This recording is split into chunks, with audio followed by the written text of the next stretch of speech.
Sometimes the smallest decision you make in 5 seconds can quietly change the rest of your life.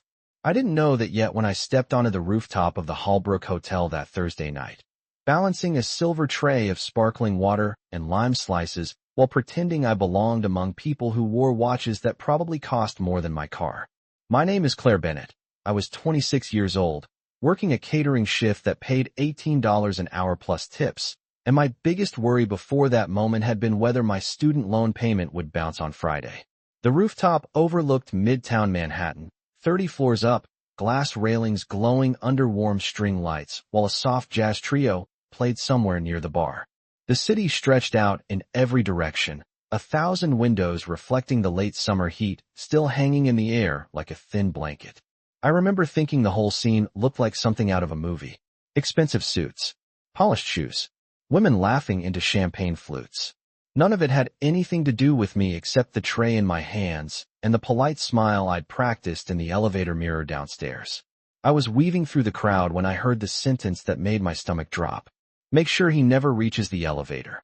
The words were quiet, almost casual, but something about the tone made my instincts sharpen instantly. I slowed without turning my head, pretending to adjust a glass while listening just a little longer. Two men stood near the far corner of the terrace, their voices low enough that no one else seemed to notice. He's already here, the other one murmured. Once he leaves the party, it's done. My heart started beating faster in a way that didn't make sense. Maybe it was nothing. Maybe it was just business talk. But then I looked up. Across the rooftop, walking toward the elevators with calm, unhurried steps, was a man I had never seen before. Tall, dark suit, no drink in his hand, no smile on his face. He moved differently than everyone else in the room, like someone who wasn't there to impress anyone. The crowd naturally parted around him without quite realizing it. Something about him made the air feel heavier. I told myself to keep walking. Not my problem. Not my world. Except the two men behind me had shifted their attention completely toward him, their conversation cutting off the second he passed the edge of the terrace lights. That's when my brain did something reckless. I stepped directly into his path. He stopped automatically, surprised just enough for our eyes to meet.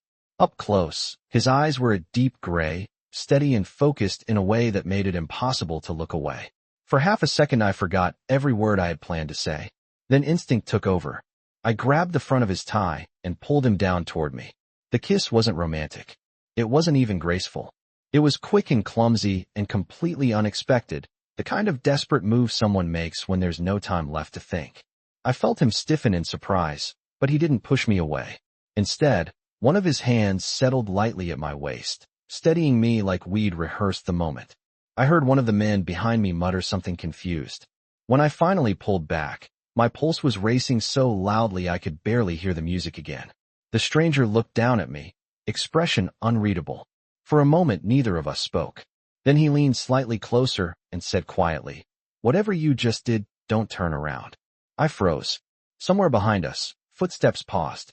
And suddenly I had the strangest feeling that I hadn't just interrupted a conversation. I had stepped directly into the middle of something much bigger than a rooftop party. I did not turn around. Every instinct told me to, the same reflex that makes people glance back when they hear their name in a crowded room. But something in the stranger's voice stopped me. It was calm, controlled, the kind of calm that did not belong to someone surprised at a rooftop party. My hands were still lightly gripping the front of his tie when I realized how close we were standing. The city lights reflected in the glass railing behind him, turning the gray of his eyes almost silver. For a second I forgot to breathe. Then I forced myself to act like none of it was strange. Like this was normal.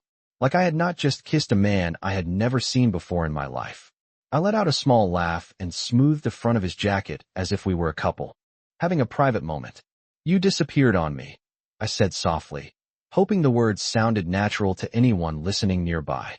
"I have been looking everywhere." The man did not answer right away. Instead, his hand remained lightly at my waist, steady and firm without being possessive, as if he was guiding the scene rather than reacting to it. His voice was barely above a whisper when he finally spoke. "You are improvising."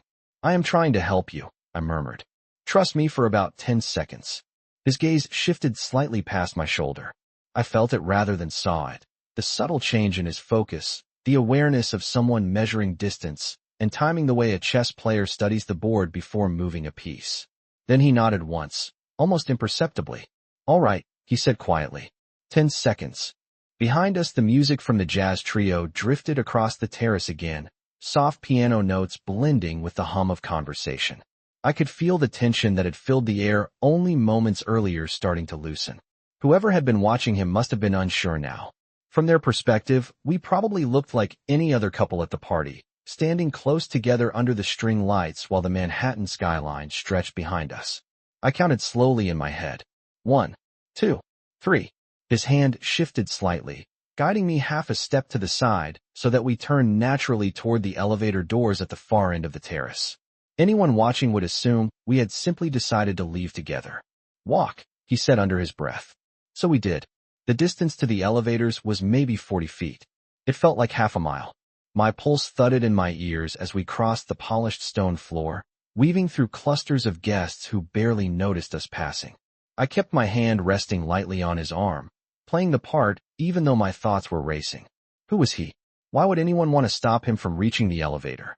And more importantly, why had I just involved myself in something that clearly had nothing to do with catering trays and hourly wages? When we reached the elevator lobby, the doors slid open with a soft chime. Cool air from inside the building brushed across my face. I exhaled for what felt like the first time in a full minute. We stepped inside together. The doors closed behind us. Silence filled the small mirrored space. The man slowly released his hand from my waist and straightened his jacket. Up close, the elevator lights revealed details I had not noticed outside. The precision of his suit. The quiet confidence in the way he stood. Nothing about him suggested panic or confusion. If anything, he looked mildly curious. I finally turned toward him fully. "Okay," I said, my voice still slightly breathless. I think that worked. He studied me for a long moment, the corners of his expression unreadable. "You just interfered with something very deliberate," he said calmly. "Most people would have walked away. Most people were not standing close enough to hear what those two men said," I replied. His eyebrows lifted slightly. "You heard them. Enough to know you were about to have a very bad walk to the elevator." For the first time, a faint hint of amusement appeared in his eyes. The elevator continued descending, floor numbers blinking above the door. 29, 28, 27. Then his phone vibrated quietly in the inside pocket of his jacket. He did not look at the screen. Instead, he slipped the device out, glanced at a single message, and placed it back again with the same controlled movement. When he spoke again, his voice carried a quiet authority that sent a small chill down my spine. "Claire Bennett," he said. My heart stopped for half a second. "How do you know my name?" The elevator slowed as it reached the lobby level. The doors opened with a soft sound. Waiting just outside were 3 men in dark suits who looked far too alert to be hotel guests. They stepped aside the moment they saw him. One of them spoke respectfully. "Mr. Cole, the car is ready." The stranger beside me glanced down at me one more time before stepping forward. "Because," he said calmly, "I make it a habit to know who saves my life." For a moment, I just stood there inside the elevator, staring at the open doors and the 3 men waiting outside, as if my brain needed an extra second to catch up with reality. "Mr. Cole." The name echoed in my head in a way that made the room feel slightly smaller. The men outside were not loud or aggressive or dramatic. They were simply alert, standing straight with the quiet discipline of people who took their jobs very seriously. One of them held the door open as Adrian Cole stepped into the lobby with the effortless confidence of someone who belonged anywhere he walked. I hesitated for half a heartbeat before following him out. The hotel lobby stretched wide and bright beneath a ceiling of glass chandeliers, marble floors reflecting the golden light from every direction. Guests moved through the space in polished shoes and evening gowns, completely unaware that something unusual had just happened 30 floors above them. Adrian did not slow his pace. The men in suits fell into step around him without needing instructions, forming a subtle triangle that moved with him toward the front entrance. I stayed just behind his shoulder, still trying to process the last 60 seconds. He had said my name with absolute certainty. Not a guess, not a question. Claire Bennett. The sound of it still rang in my ears. Outside, the revolving doors of black sedan waited at the curb, its engine humming quietly beneath the glow of the streetlights. Manhattan traffic flowed past in steady waves of yellow taxis and late-night commuters heading home. The city looked exactly the same as it had an hour earlier. Except now I was standing beside a man whose presence had turned a simple catering shift into something that felt far more complicated. One of the suited men opened the rear passenger door of the car. Adrian paused beside it and turned toward me again. Up close, the streetlights caught the sharp lines of his face. The same calm expression he had carried since the moment I pulled him into that unexpected kiss upstairs. For a long second, he simply studied me, as if measuring something invisible. I crossed my arms lightly, suddenly aware that I was still wearing a catering apron over my black dress and flat work shoes that had survived too many 12-hour shifts.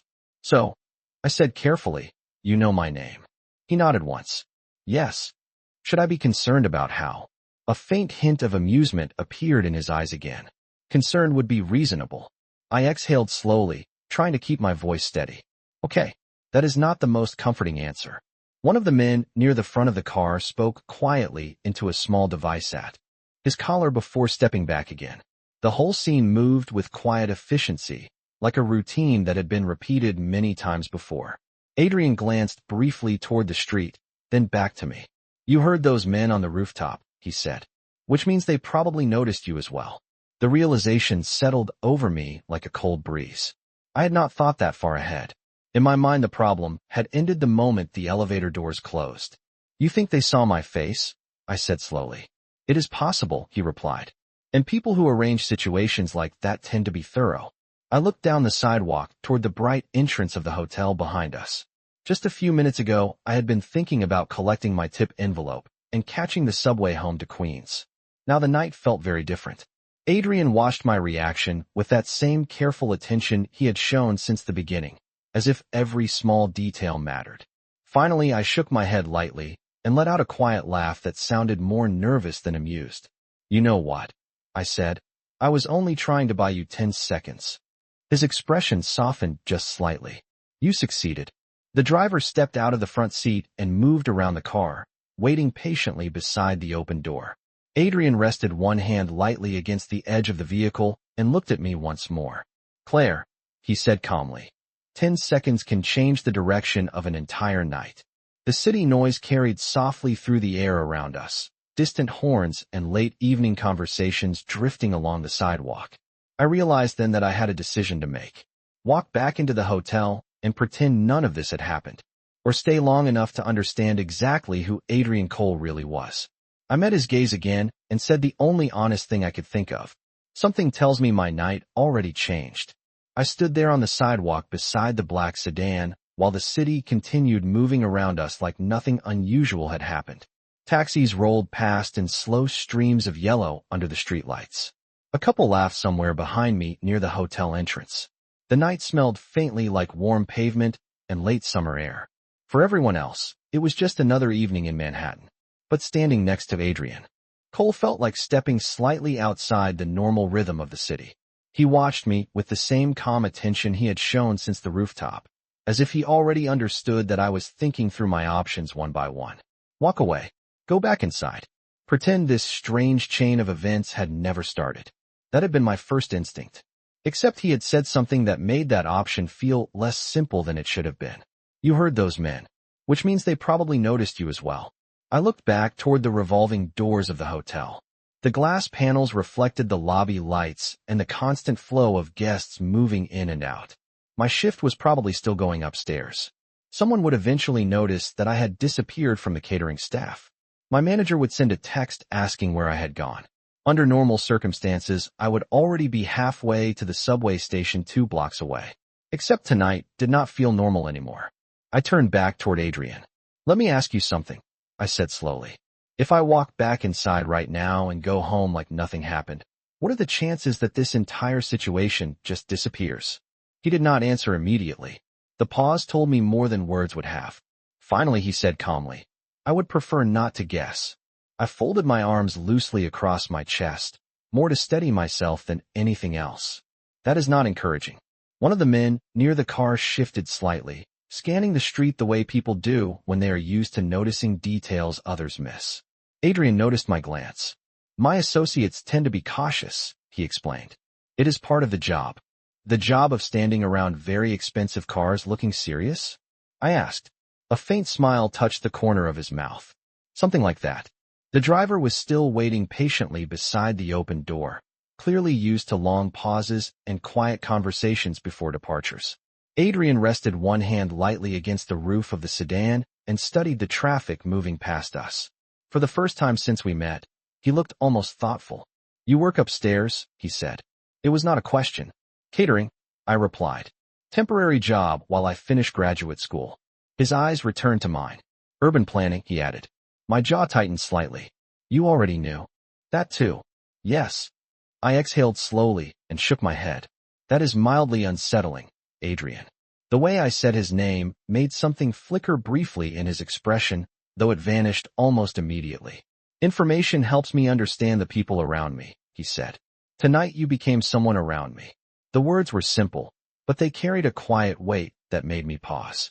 I looked again at the bright hotel entrance behind us, and then at the calm man standing beside the car. Somewhere deep down I could feel the moment shifting, like a door quietly closing behind me before I even realized I had stepped through it. Finally, I let out a small breath and lowered my arms. "Okay," I said. "Hypothetically speaking, if I do not walk back inside, what exactly happens next?" Adrian opened the rear door of the sedan and stepped aside slightly, leaving the space open without pushing me toward it. His voice remained steady, almost gentle. "Next," he said, "we make sure the person who saved my life gets home safely." I looked at the dark leather interior of the car, then back at the glowing skyline beyond the street. My life 30 minutes ago had been trays of sparkling water and an $18 hourly shift. Now I was standing on Fifth Avenue deciding whether to get into a car with a man whose name seemed to carry more gravity than I understood. After a long second I laughed quietly to myself. "You know," I said, "this is definitely not how my night was supposed to end." Adrian tilted his head slightly. "In my experience," he replied calmly, "the most important nights rarely go according to plan." For reasons I could not fully explain, I believed him. And before my practical side could interrupt, I stepped forward and slid into the car. The door closed with a soft sound behind me, and the city noise faded instantly, replaced by the quiet hum of the sedan's engine. The interior smelled faintly of leather and something clean, almost like cedar. I had never sat in a car like this before. Not flashy in an obvious way, but every detail felt precise, expensive, carefully chosen. Adrian slid into the seat beside me a second later, and the door shut again, sealing us inside a calm pocket of silence while Manhattan continued moving outside the tinted windows. A moment later the driver eased the car away from the curb and merged smoothly into traffic. For a few seconds neither of us spoke. I watched the hotel lights drift past the glass as we turned onto Fifth Avenue, the bright storefront displays and late-night crowds sliding by like scenes from a movie. My hands rested loosely in my lap, but my thoughts were still racing. 10 minutes ago, I had been balancing a tray of sparkling water on a rooftop. Now I was sitting in the back of a luxury sedan next to a man whose name seemed to carry more weight than I understood. Finally, I glanced toward him. Adrian sat with the same calm posture he always seemed to have, one arm resting lightly along the seat, while his eyes followed the passing city outside. There was no tension in his expression, no urgency. If anything, he looked quietly thoughtful, like someone observing a familiar pattern rather than reacting to danger. "So," I said after a moment, breaking the silence, "do all of your evenings end with unexpected car rides and strangers getting involved in your problems?" His eyes shifted toward me, and for the first time since the rooftop the faintest hint of genuine amusement reached them. "Not usually." "That is comforting," I replied, "because from my perspective tonight has taken a very strange turn." The corner of his mouth lifted slightly. "For mine as well." I leaned back into the seat and exhaled slowly, watching the city lights streak softly across the window glass. The car moved through traffic with quiet efficiency, stopping briefly at a red light, before continuing north. Pedestrians crossed the street beneath glowing walk signals, while taxis drifted past like slow yellow currents. Everything about the city looked normal, except the situation I had stepped into. I glanced sideways at Adrian again.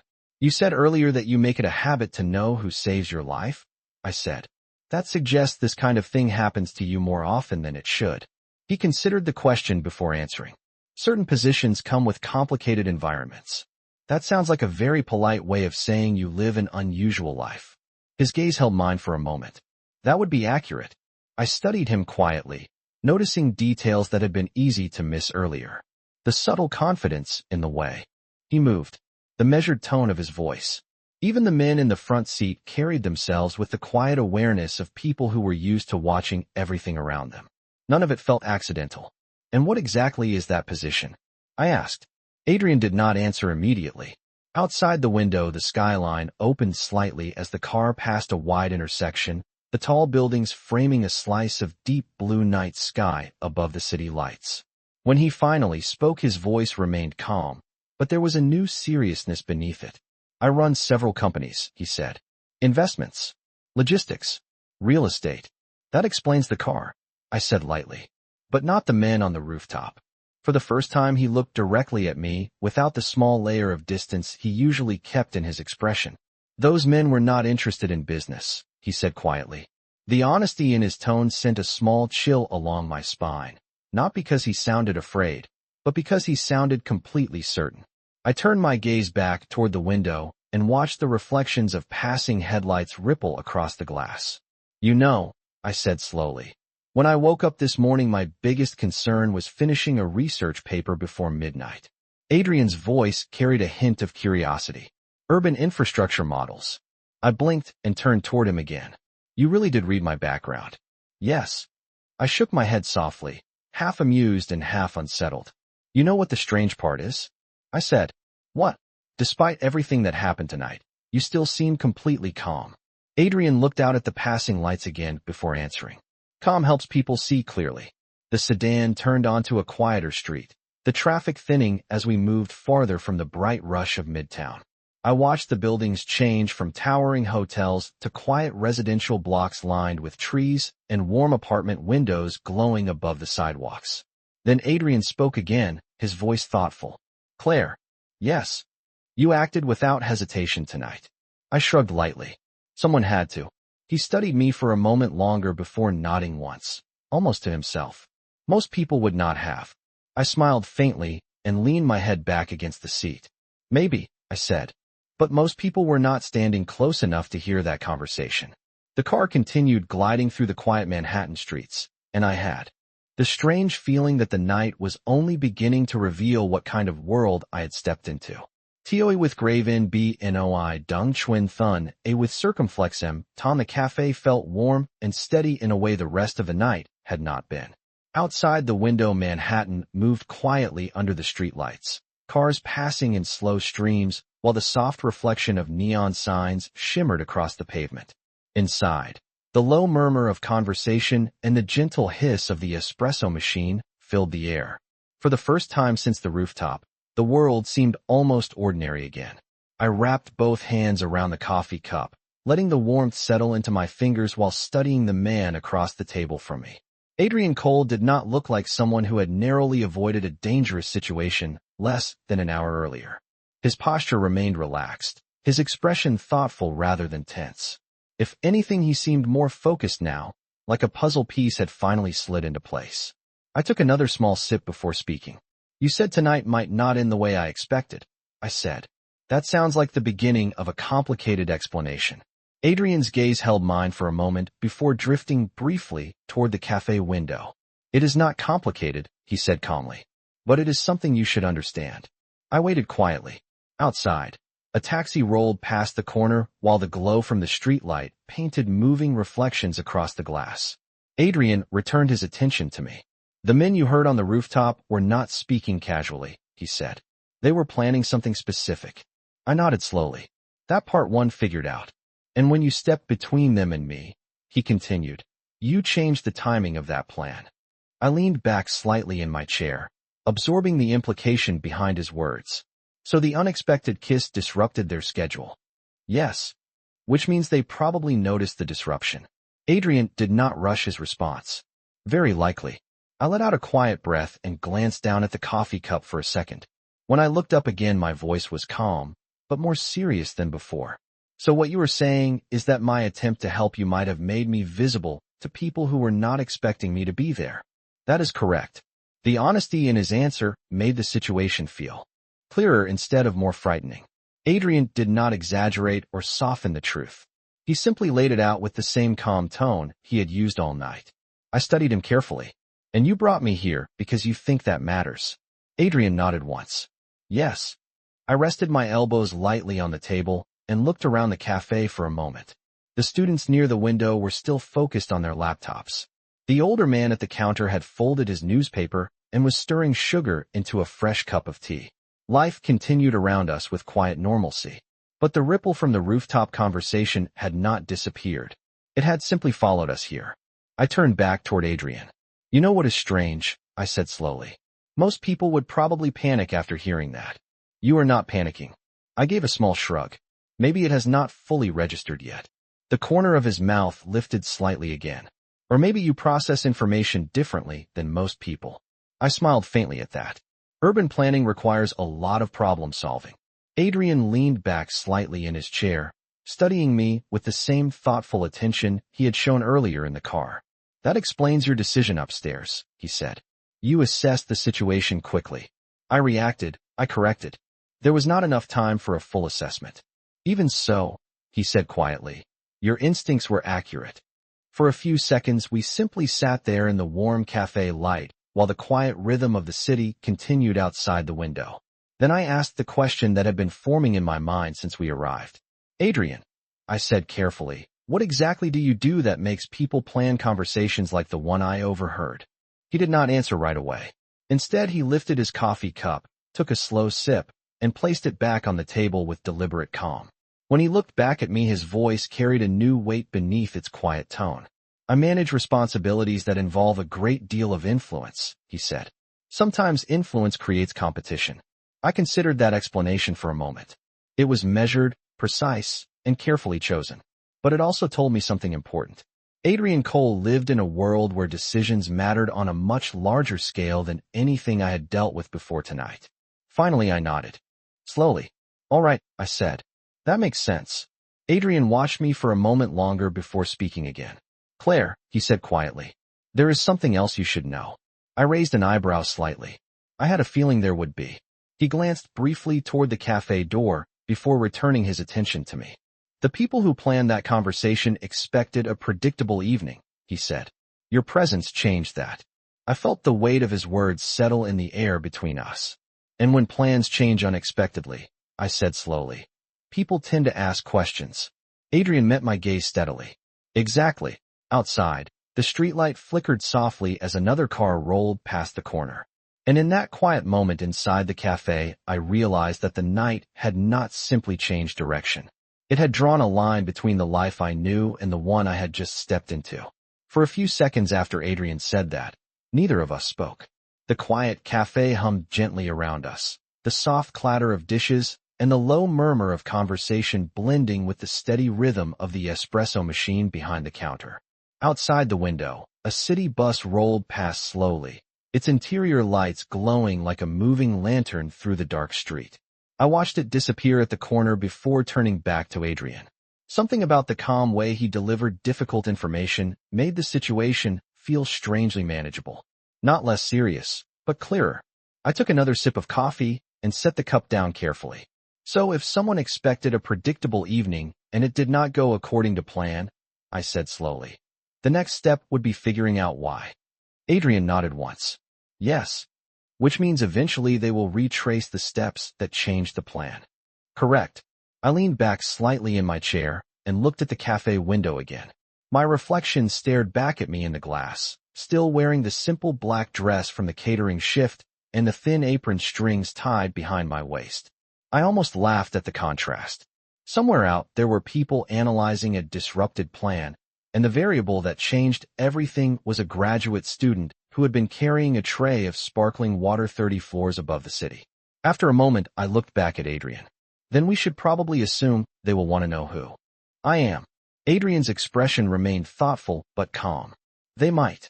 And once they ask that question, I continued, they will eventually find an answer. He held my gaze steadily. Yes. The honesty in his voice did not alarm me anymore. If anything, it made the entire conversation feel more grounded. Adrian never tried to dramatize anything. He simply acknowledged reality and then dealt with it. I folded my hands loosely on the table and considered the situation for a moment. You know what the strange part is? I said quietly.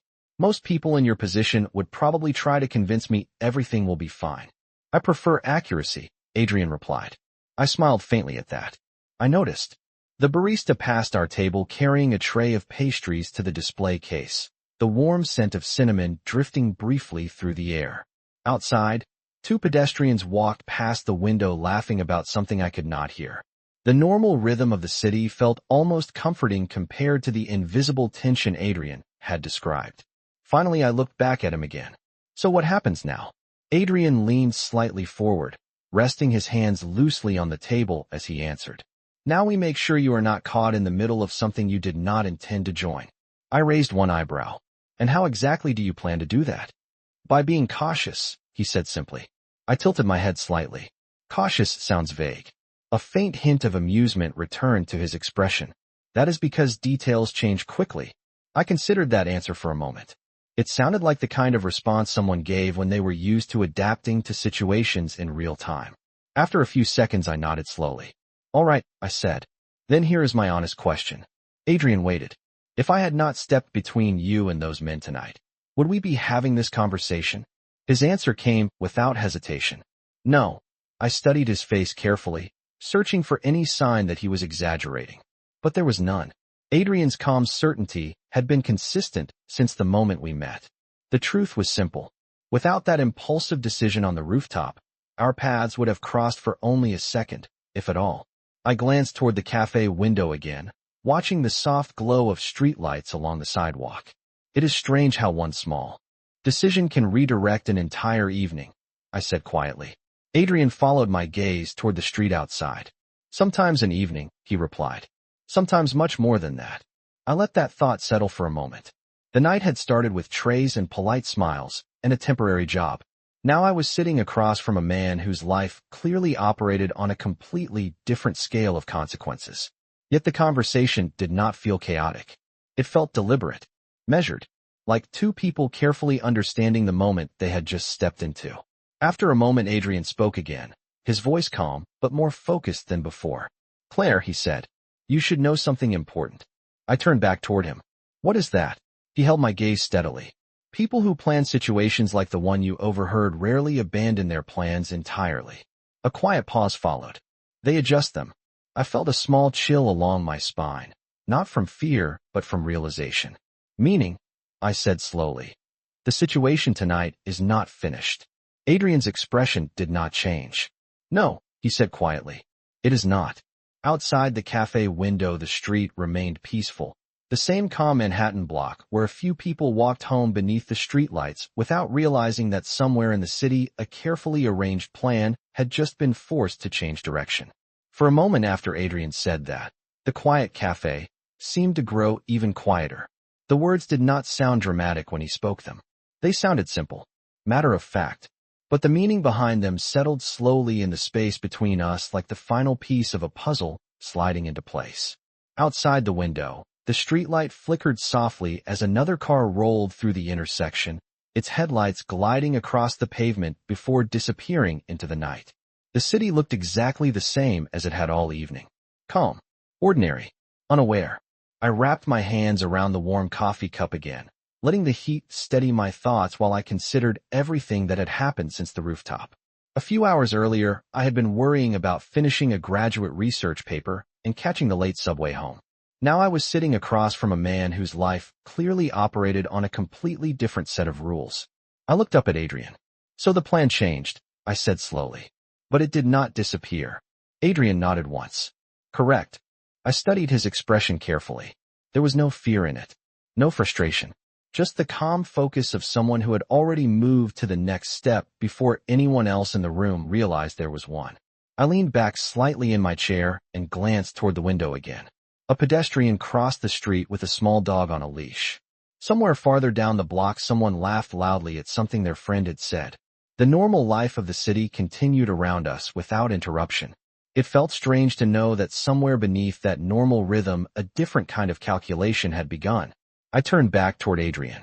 You know, I said quietly, Most people would probably wish they could rewind the night and undo the moment that caused all of this. Adrian tilted his head slightly. Do you? I thought about that for a moment. The rooftop lights. The two men speaking quietly in the corner. The instant decision that had pulled a complete stranger into an unexpected kiss. For a few seconds I imagined what the night would have looked like if I had simply kept walking with the tray of glasses and pretended not to hear anything. I would have finished my shift, collected my tips, taken the subway back to Queens, fallen asleep thinking about infrastructure models and zoning maps. A completely normal evening. Then I looked back at Adrian and shook my head slowly. No, I said honestly. I do not think I do. Something in his eyes shifted slightly when I said that, though the calm composure returned almost immediately. Why not? He asked. I smiled faintly and gestured lightly toward the cafe window. Because sometimes the most interesting parts of life happen when something unexpected interrupts the plan. Adrian studied me for a moment before replying. That is a very optimistic interpretation. Maybe, I admitted. But I have always believed that moments reveal people more clearly than plans do. For a second, he seemed to consider that. Then he leaned back slightly in his chair, the quiet confidence returning to his posture. You reacted quickly tonight, he said. That kind of instinct is rare. I shrugged lightly. It did not feel like instinct. It felt like the only option in the moment. Even so, he said calmly, it changed the direction of the evening. The barista walked past our table collecting empty cups from another group, and the soft clink of ceramic briefly filled the space between us. When the cafe settled into quiet again, Adrian looked toward the window once more before speaking. Claire, he said. I met his gaze.